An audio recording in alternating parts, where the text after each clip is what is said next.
안녕하세요. 법률 문제로 고민에 빠지신 분들에게 정확한 정보를 제공하여 현명한 선택을 하도록 도와드리는 소송 가이드입니다. 음주운전이란 술에 취한 후 정상 상태로 신체가 회복되기 전에 자동차 등을 운전하는 것을 말하며 이러한 행위는 도로교통법 제44조에 의해 엄격히 금지되고 있습니다. 2019년 6월에 개정된 도로교통법에 따르면 혈중 알코올 농도 수치가 0.03% 이상이 나오면 술에 취한 상태로 취급하고 있는데요. 경찰의 음주 단속에 적발되어 해당 수치가 나왔다면 1년 이하의 징역 또는 500만 원 이하의 벌금형에 처해질 수 있습니다. 혈중 알코올 농도 0.03%의 수치란 성인 남성이 소주 딱 한 잔, 맥주 딱 한 캔만 마셨더라도 충분히 나올 수 있는 수치이므로 주의를 기울일 필요가 있습니다. 이렇게 음주운전에 대한 처벌이 강화된 이유는 음주운전으로 인해 보행자가 상해에 이르거나 심지어는 사망에 이르는 사건이 증가하였기 때문인데요. 특히나 음주운전에 대한 죄의식을 느끼지 못하고 계속해서 음주운전을 범하는 사람들이 많아지면서 상습재범에 대한 규정도 더욱 엄격하게 변화하였습니다.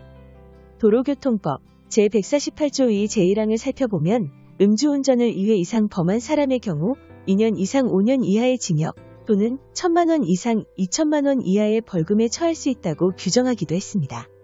물론 최근 위헌 결정이 내려져 종전과 같이 혈중 알코올 농도에 따라 처벌 기준을 기반하게 되었으나 사실상 실무에서는 음주로 적발되었다면 초범이라도 선처를 위해 적합한 자료를 준비해야 하므로 윤창호법 이전과 크게 다를 것이 없습니다.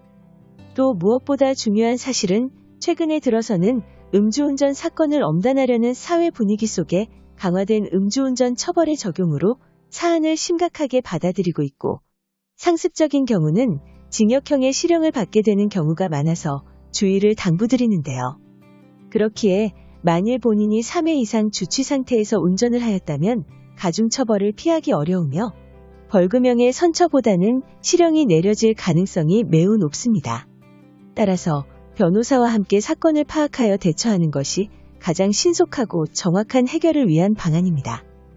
법률 전문가의 꼼꼼한 법리 해석을 통해 구제 가능성을 판단하고 개개의 사안에 맞는 최선의 결과를 이끌어낼 수 있는 방안을 찾을 수 있기 때문입니다. 음주운전 혐의의 경우 혈중 알코올 농도 수치가 명확하게 확보되는 사안인 만큼 범죄 혐의를 부인하기 어려운 경우가 많습니다.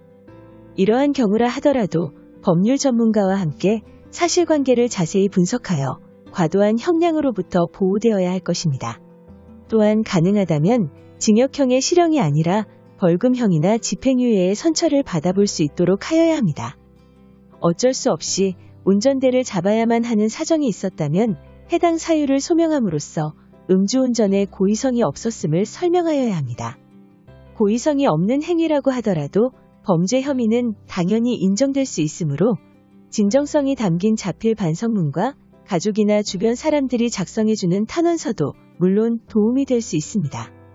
허나 제대로 준비되지 않은 반성문이나 탄원서는 오히려 역효과를 낳고 차라리 안 쓰는 것이 낫기도 합니다. 그러므로 무엇보다 자신의 상황과 특성에 가장 적합한 자료를 준비하는 것이 가장 중요하다고 하겠습니다.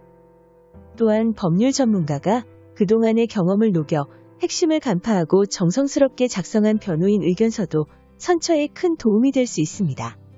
소송 가이드는 법률적으로 문제가 될 수 있는 부분에 관해 상세히 설명을 드리고 그 해결책에 관하여 근거 법령 및 관련 법령을 제시하는 길잡이를 해드립니다. 항상 노력하는 자세로 의뢰인의 이익을 최우선하는 모습을 보여드리겠습니다. 그 밖에 더 많은 정보는 네이버 소송 가이드 카페로 오시면 확인하실 수 있습니다. 내용이 마음에 드셨다면 구독과 좋아요, 알람 설정 부탁드립니다. 더 좋은 내용으로 찾아오겠습니다. 감사합니다.